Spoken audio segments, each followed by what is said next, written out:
بسم الله الرحمن الرحيم الحمد لله رب العالمين والصلاة والسلام على سيدنا محمد وأهل بيته الطيبين الطاهرين اللهم صل على محمد وآل محمد. This is the second lesson on Usul al-Fiqh, and we are using the text that was written 40 years ago by Imam Sayyid Muhammad Baqir al-Sadr. He really revolutionized these texts. During my time when I started studying, we used to focus on the classical work of great scholars. But it was written in a very old-fashioned way. The parables, the examples provided were very old-fashioned. Some of them people don't understand them today. They are completely irrelevant. And also the language was too complicated. The students would waste, their time in trying to understand what the author is trying to tell them. The language was not very plain. It was not straightforward. It was not right to the point. It was complicated. Because the author at that time, he would write himself the book 150 years ago, 200 years ago. He would write them. So he does not have ghost writers, Some of them are not professionals in writing. They are not. He's a professional in teaching, but he's not a writer. So Sayyid Muhammad Baqir al-Sadr decided that we have to revolutionize, to modernize these textbooks. And this is what he came up with. دروس في علم الأصول. Because we used to study this principles of jurisprudence in four stages. Four books. The first book was Al-Qawaneen. The very first book we studied, Al-Qawaneen. The first book Al-Ma'alim. The second book Al-Qawaneen. The third one was Al-Rasail. The fourth one was Al-Kifaya. This was the order. So we begin with a book called Al-Ma'alim. It takes us about a year, sometimes 2 years, depending on how a hard-working person you are. Sometimes a year, sometimes 2 years. Followed by Al-Qawaneen, another 2 years. Followed by Rasail, which takes about 3 years to 4 years sometimes. Followed by Al-Kifaya, that is the top one, which is about 4 years. So imagine, we are studying for 12 years, and then we are allowed to go into the open research, which is Al-Bahth al-Kharij. The process of enabling you to become a mujtahid or a faqih after 12 years. So the introductory phase would take 10 to 12 years. And then you are allowed to discuss with your professors. You sit in this setting and he brings a theory and there is a... So we're doing Bahth al-Kharij. Not now, inshallah. Not yet. Yeah. So he came and he brought these books which make it, very straightforward, right to the point. Examples are modern. It's very contemporary. The language is very beautiful. The order is very beautiful. It is academic, systematic. So, and then, of course, but we studied the old-fashioned ones. The time I joined the Hawza, this one was not very, very common, was not very common. Now it is very common. At that time, it was in the beginning of, introducing these books. So, what is the subject of this usul, and why do we study usul? Why do we study usul? We're going to learn in this section first the definition of this science, the definition of the principles of jurisprudence. We have jurisprudence, which is fiqh, and we have the principles of jurisprudence, usul al-fiqh. And I'm going to tell you exactly what usul means here. Definition, it means this science the science of common elements. The science of Al-Anasir Al-Mushtaraka. For those of you who want to know the Arabic, common elements, Al-Mushtaraka, and this is Al-Anasir. The singular is Unsur, the plural is Anasir. The science... Is that an ain? Yes, Anasir, yeah, Anasir, Ain. Anasir Al-Mushtaraka. The common elements. What common elements? في عملية استنباط الحكم الشرعي. These common elements are used in the procedure. Remember, we have a procedure. In order for us to derive the law, we have to go through a special procedure. I mentioned last time that doctors uses certain tools in the procedure. When there is medical procedure, he does not use his hand, he has tools. So these are the tools. Tools used in the procedure of what? What procedure? Derivation. Extracting of the legal theory. The legal ruling. العناصر المشتركة في عملية استنباط الحكم الشرعي. Legal ruling is الحكم الشرعي. استنباط. Derivation is استنباط. This is the meaning of derivation. استنباط. So he is using tools. We're going to recognize these tools. What are these tools?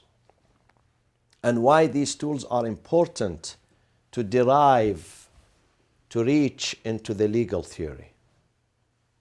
Okay? Now, before that, we have to know that there are two types of elements. One are عناصر الخاصة. The other is عناصر العامة or المشتركة.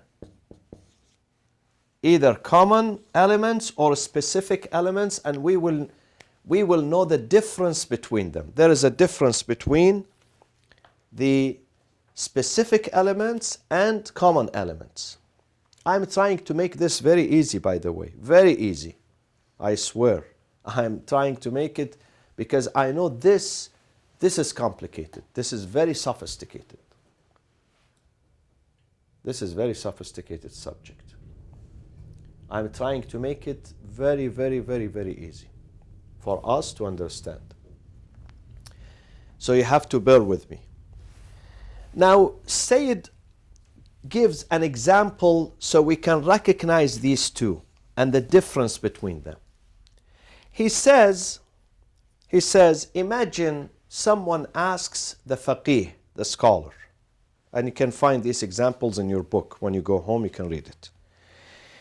There are three questions he's going to ask the faqih. Number one, can someone who's fasting submerge himself underwater if he's swimming, let's say, during the day of Ramadan while he's fasting, he or she are fasting? Can he submerge himself? This is one question.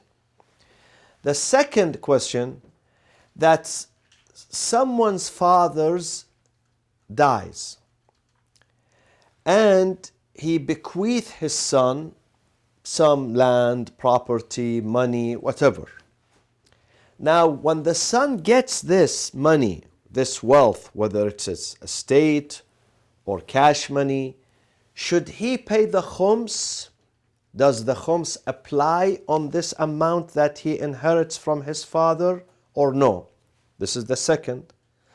The third question is, if someone is standing while he's praying and he starts to laugh with a loud voice, gaffing, yes?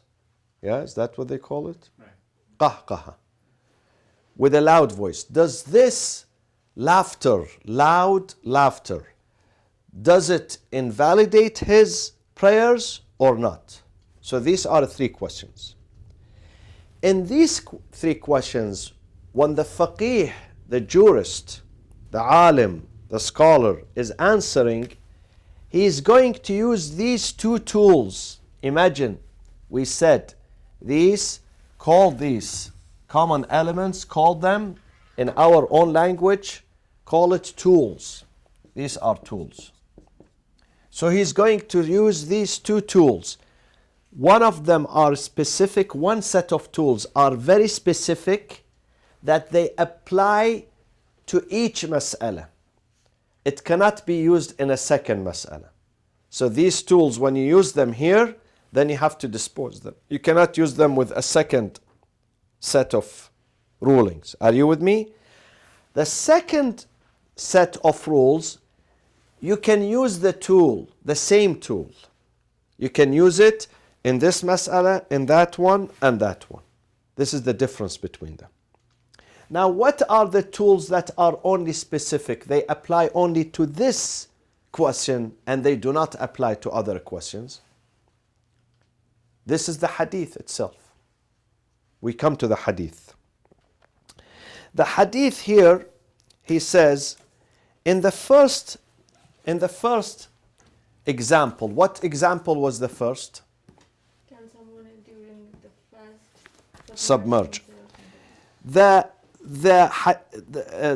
faqih is going to use a specific element. The specific element is the riwayah. Riwayah, the tradition narrated by the Imam al-Sadiq, the sixth Imam.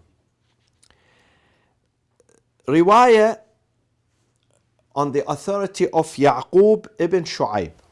A man by the name of Ya'qub ibn Shu'ayb, he asks the Imam al-Sadiq. He says to him, can someone who's fasting submerge himself in the water? The Imam answers him, قال لا يرتمس المحرم في الماء ولا الصائم. Two people cannot submerge themselves under the water. One of them is someone in the case of consecration, ihram. Inshallah, when you go to Hajj or Umrah, then you have to enter in the state of consecration, ihram. Consecration, it means certain items, 20 items are forbidden. You cannot do them because you are in a special status now, special case, special circumstances. So these are things you have to stay away from them. This is the meaning of ihram.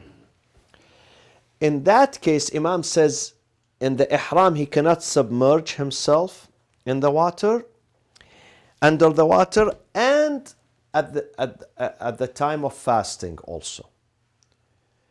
So when he says no, he should not, what does that mean, should not? should not submit. It means it's haram, illegal. When a father tells his son, you should not drink this, what does that mean? Means okay if you drink it? I'm okay with you? No.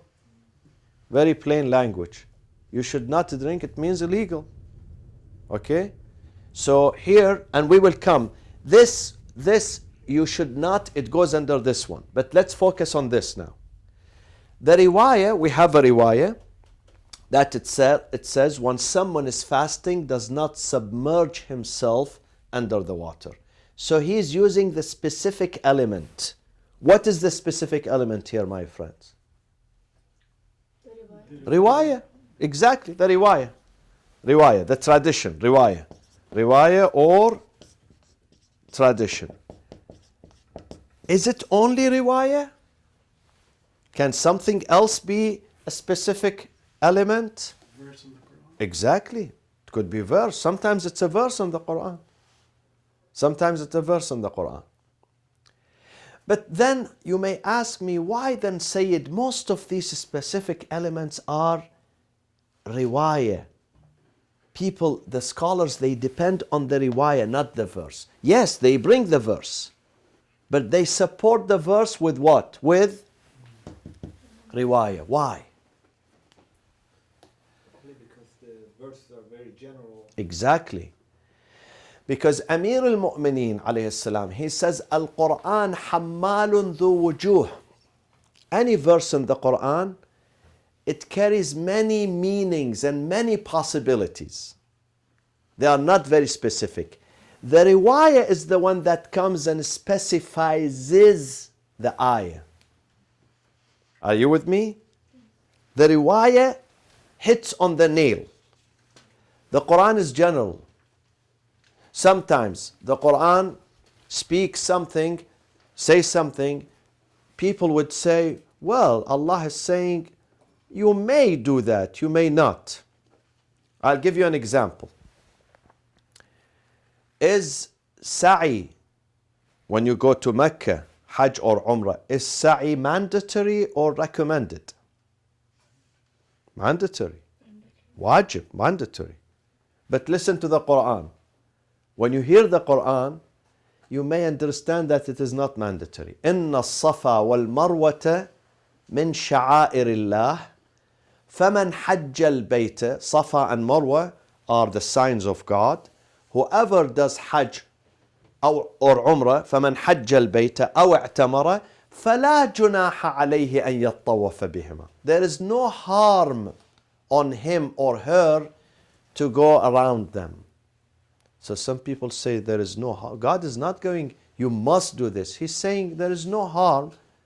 It's like I tell you, listen, there is no harm on you if you want to drink this. What do you understand from this? You have a choice. There is no harm. It means I give you permission. If you want to drink, you may drink. I'm not saying that you must drink. See? So how do we know then the sa'i, it is mandatory? We know it from the hadith. The hadith says yes, when Allah says there is no harm, He means it is must. It is a must. How is that? Who knows the story? Why the Quran? God could not use the expression, you must do tawaf between them. Why didn't He say, you must? Why did He say, فَلَا جُنَاحَ? Because wasn't it like the pagans were making fun of them, or Close. Not making fun of them. But because before Islam, Safa and Marwa and in between was filled with idols, asnam. The pagans, they place their idols on the Safa, on the Marwa, in between. They greet them, they worship them. So the Muslims, when Allah said to them, go and do sa'i, some of them were reluctant. How do we go to places where it was filled with idols? Allah is saying here, فَلَا جُنَاحَ. It's okay, because now this is a new era. It's all gone. The time of idolatry, idol worshipping is over. Now you may do that. It's like, for instance, you come to this room and it is full of bees, let's say. And then you come another day and the gatekeeper here says, now it is okay to go into this room. Why he says it is okay to go into his room? It means in the past this room had a problem. You could not go in. Now we cleared it, you can go. This is what Allah was telling the Muslims, that yes, in the past you were right. It was filled with idols, but now it has been cleared, so it is okay for you to go. This is why the Quran did not say you must. He didn't say. To clear the misconceptions that people had. To clear the misconceptions. This is why the Quran used فَلَا جُنَاحَ عَلَيْهِ. The same thing, and again Allah is using this فَلَا جُنَاحَ in something else, which is also mandatory, but He's not saying you must. He's using لَا جُنَاحَ. There is no harm on you to do that. Where is it?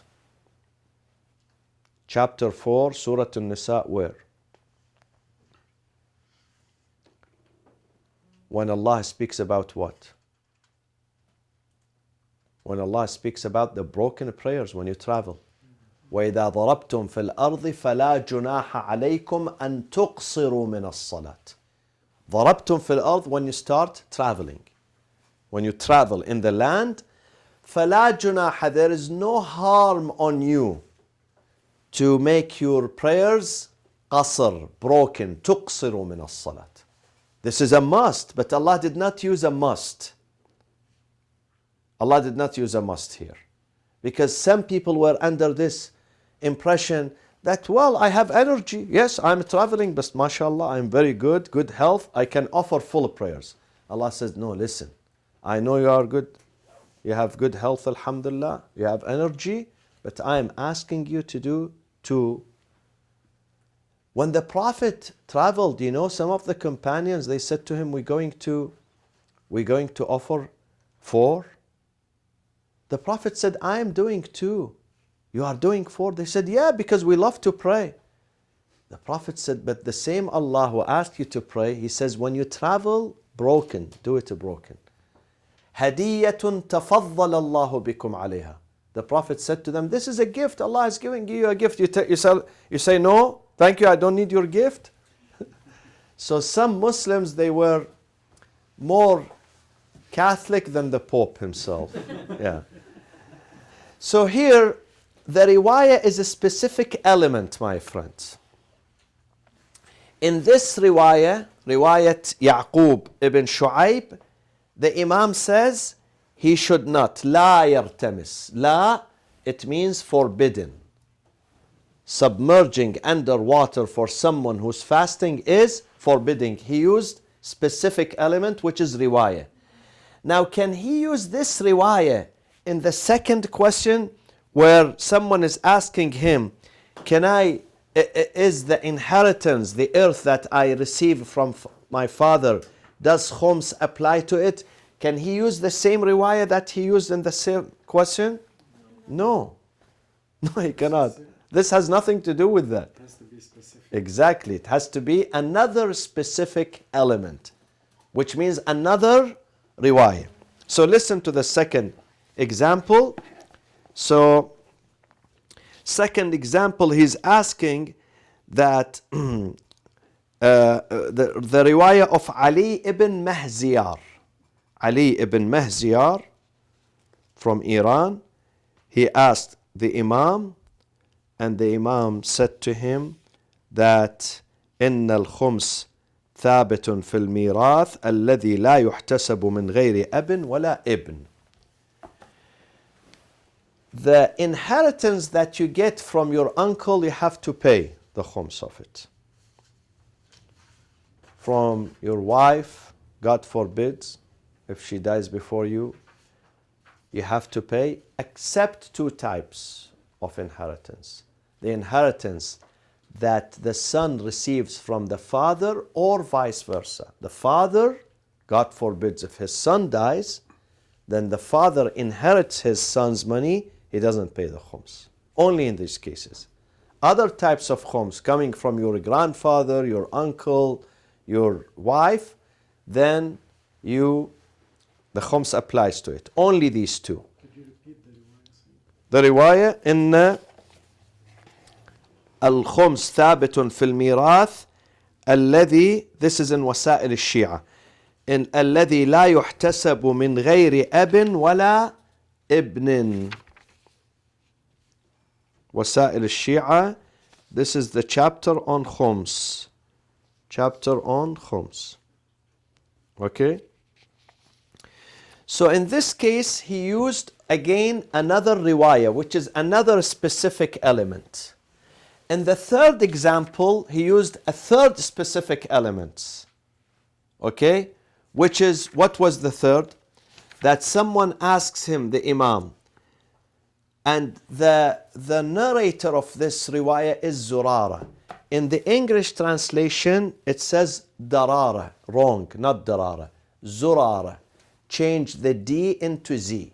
Zurara was one of the most prominent disciples of the 2 Imams, Imam al-Baqir and Imam al-Sadiq. Zurara. Zurara ibn A'yun. Very prominent, influential, smart, loyal disciple of the Imam. He asks him about someone who breaks into laughter. The Imam says, Al-qahqahatu laughing very loud. لا تنقض الوضوء وتنقض الصلاة. It does not invalidate the wudu. If you are doing wudu and you hear a nice joke from your wife one day, inshallah, by accident, she says a joke rather than yelling at you, and if you break into laughter while you are doing wudu, it is okay. It does not invalidate your wudu, but it does invalidate the prayers. So this is another specific element. What is the specific element, my friend? Tell me. Riwayah. Specific riwayah that addresses this specific situation, but it cannot address other situations. These are specific elements. Riwayat. Riwayah is singular and riwayat is plural. Now we come to the second type of tools, the common tools, common elements. We have two important common elements. One of them is, let me write down, the first one here, common elements, this one, number one, is حجية الظهور العرفي, meaning the validity of or legitimacy of the what? Of the apparent meaning as it understood by the public. Okay, حجية الظهور العرفي. Now, this is the meaning of it. These are common elements. The first common element is حجية الظهور العرفي. Now, what does the public understand from when someone says no? You ask me, can I use this board? And I say no to you. What does the general public understand of this no? Huh? That I cannot use the board. Prohibition. You cannot. You are asking me, can I use the board? I say no. No does not mean yes. Does not mean once in a while. No, I'm saying no. No, it means you can't. You can't do that. Yes, I know in some Arab countries, even when you say no, they say please, But in America, no says no and yes says yes. Yes? No. No? So, حجية. My friends, Islam and the Islamic Sharia attributes a lot of respect and consideration to the public opinion. This is democracy. Public opinion counts, even in legislation, even in tashri' and legislation and making law. Public opinion counts. And I'll give you many examples of how public opinion shaped the legislation, the Sharia. Islam says when you travel, you break your prayers and you don't fast in Ramadan. Now, what does traveling mean?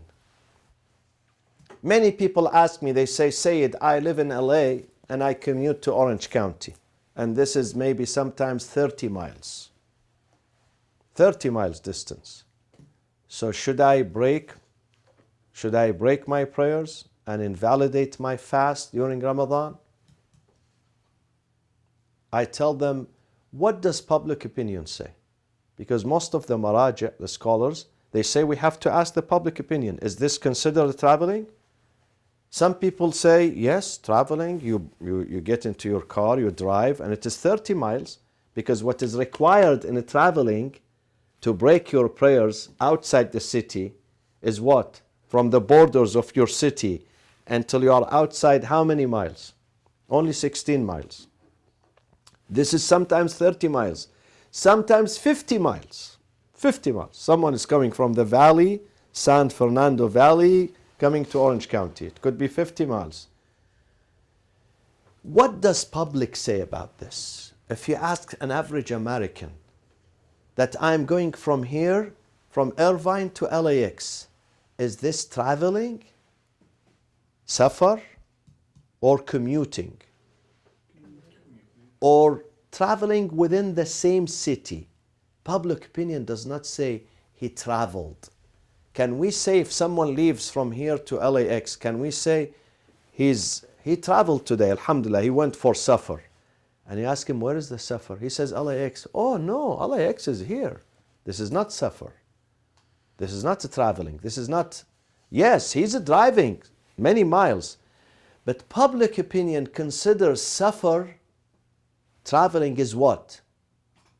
Is that you go outside the city. Not that you, because they have two expressions, even the Americans, they have two expressions. They have commuting and traveling. Yes? Commuting. He commutes to work. So we ask the public opinion. The validity of the public opinion is very important. It is considered in Sharia. Okay? Or another example, something completely different. Many wives, they come and they ask for a divorce from their husbands. Now, the general ruling about divorce in both the traditions, in the Shia tradition and the Sunni tradition, is that the husband controls the divorce. Why? Because he initiated marriage. الطلاق بيد من أخذ بالساق. Whoever initiated marriage, then he has the right to divorce. So mostly men have the power of divorce, not women. Now, we have circumstances where women also can have the right for divorce. They can ask for the divorce. They can petition for divorce. It allows them to petition for divorce. One of them is what? Can you give me an example? If she's not been taken care of. Exactly. If her life under this husband becomes a difficult life, they put this word here. They say usr and haraj. Usr wa haraj. Usr wa haraj. Usr is difficulty. Haraj is hardship. So basically the same. She cannot continue. Not a normal life. She cannot continue.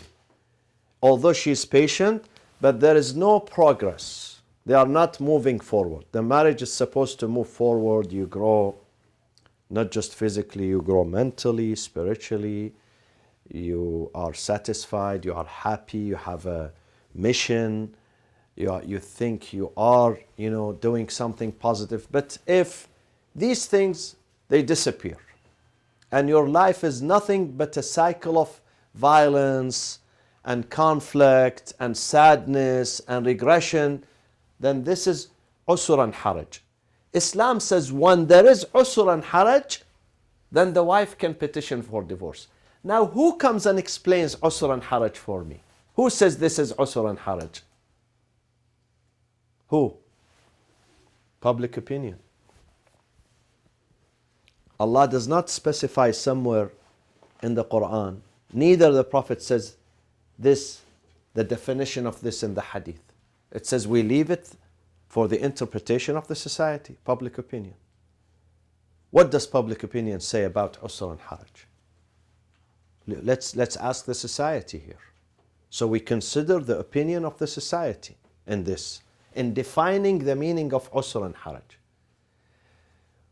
Now, in some societies, they say, no, usr and haraj, when he wants to strangle her, he puts this rope, around her neck, and so 1 second before that, this is considered usr and haraj, just before she dies. Others, they say, no, when he doesn't give her money, she needs money for food, for shelter, for clothing, he doesn't give money. This is also usr and haraj. Or he travels long periods, 3 months, 4, 6 months, and he gives money, he sends money, but he's not there. His family, they need him.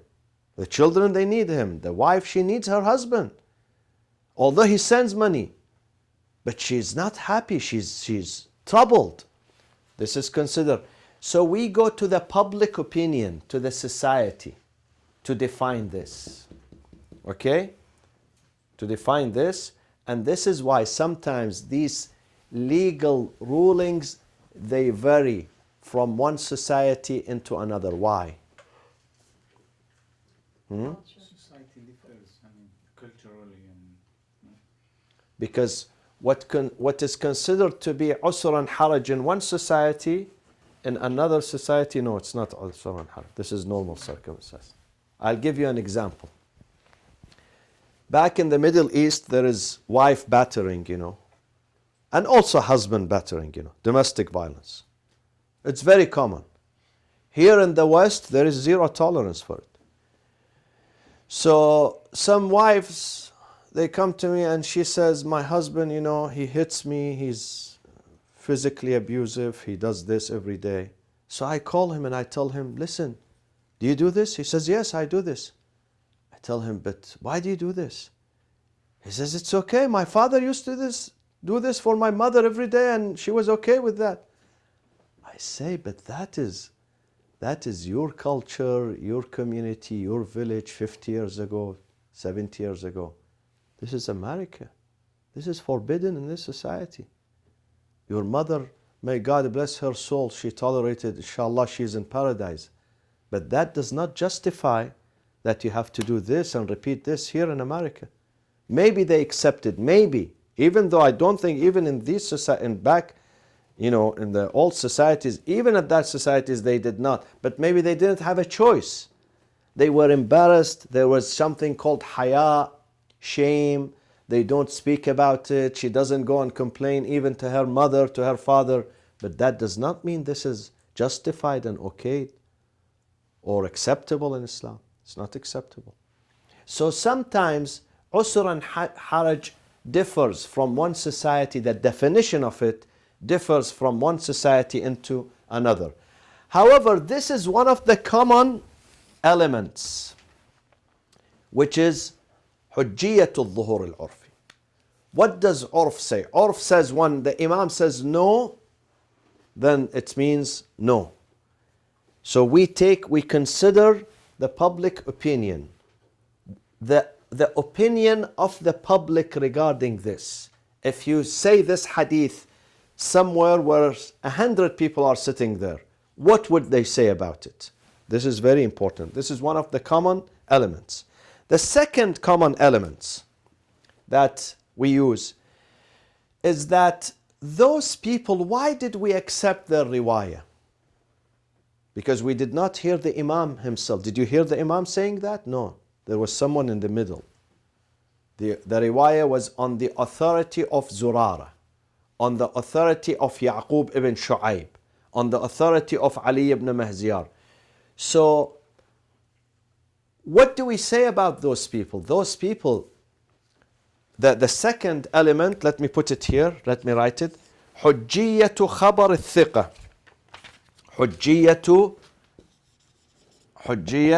sorry, it's a bit mess here. خبر الثقة. Meaning the validity or the legitimacy of the transmitter of the hadith. Transmitter of the hadith, the one who transmits the hadith. That he is trustworthy. If he is trustworthy. Now in Ilm al-Hadith, tomorrow we have the class of Ilm al-Hadith. They classify the people into sections. Some of them are thiqah. There are maybe 20 titles for that. For each group, there is a specific title. One of them is thiqah. He's thiqah. And we say why we call him thiqah. One of them is adl. Okay? One of them is maqbool. and many others. Sharia tells us that if someone is trustworthy, then you have to accept what he says. Does that mean he is 100% immune against error? Not 100%. Maybe sometimes he says something by mistake. Maybe sometimes out of ignorance. Maybe even sometimes he lies, once in a blue moon. But when he is trustworthy, it means 99% of what he says are correct. So because of this percentage, which is high, 99%, we neglect the 1%, the rest. It is negligible because we depend on the 99%. And this is in the Quran and the Hadith. The Quran says, إن جاءكم يا أيها الذين آمنوا إن جاءكم فاسق بنبأ فتبينوا أن تصيبوا قوما بجهالة. If a fasiq means a liar. In this context, it means a liar. Brings the news to you, then be careful. Be careful. تبينوا, double check. Don't just take what he is bringing. Go and check and then take an action. The opposite of that is what?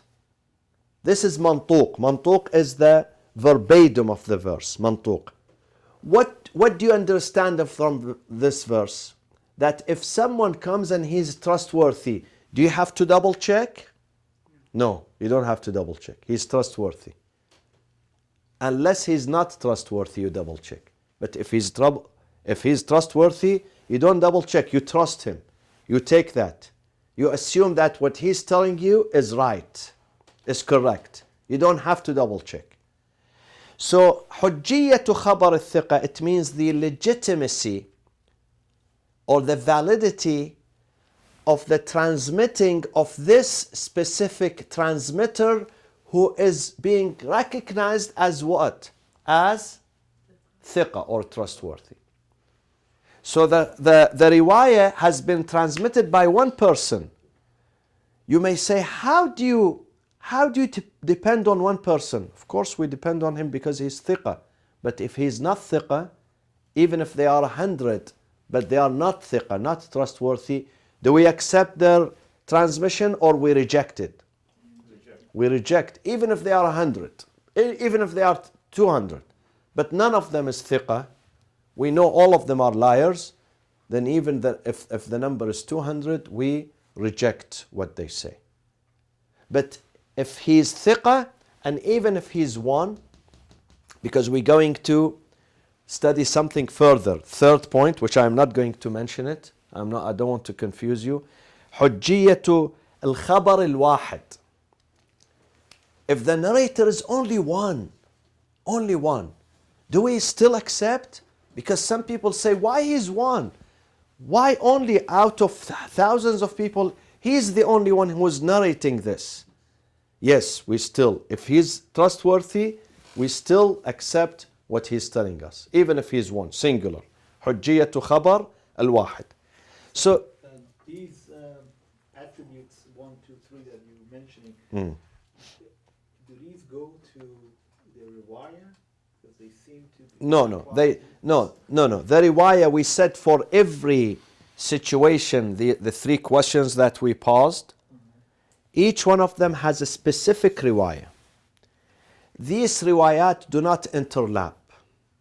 They are only addressing one situation. However, we came to the second point, the common elements. In the common elements, this is number one. We said that this one we can use the validity of the apparent meaning as it understood by the public. Okay, it could be used in all sections of fiqh. We can use this element. The second element, حجية خبر الثقة, also it's a common element. It means we can use it in every chapter, in every section. Remember the tools? We have two tools. Imagine I'm a surgeon. I'm a mechanic. Don't say I'm a surgeon. mechanic. I have two types of tools.